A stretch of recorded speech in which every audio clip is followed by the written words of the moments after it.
Si Sprake, oh. Oras dito ay alas 8 na ng gabi. Ay. Basa yan? Ha? Ano mo kasi kaysa puro buhangin. Naglaro dyan mga bata. Isasarado mo yung pinto. Si kasi matutulog dyan. Ay, ulan. Kasi, sinaraduhan ka ni Papa mo, pasok na dito. Ayaw matulog sa loob. Gusto dito eh. Sarap kasi ng hangin dito eh. Ayan o, tayang-tang. Tapos may duyan.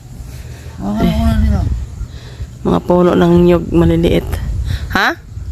Kasi magdala ka raw ng unan dyan. Yung unan nandyan yung kinakambal. Dalian mo. Tulog na oh. Dito ka sa tabiliran. Doon kasi sa kabila. Oh. Tingnan, tulog na kayo. Ayaw matulog sa loob eh. Dito kayo sa tin. Kasi maganda talaga tulugan dito sa amin. Tingnan mo oh.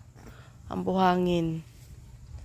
Tapos hayahay talaga kasi andyan ang puno. Andito yung 3 nyug. Oh.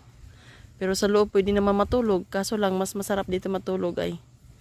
Wala, hindi naman delikado dito. Kasi marami naman magdamag yung mga bangka at saka chinilas o kasi baka pagising ng maga. Wala nang chinilas.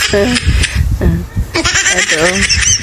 Tulog na dito sa kabilang bahay sa amin. Dalian mo.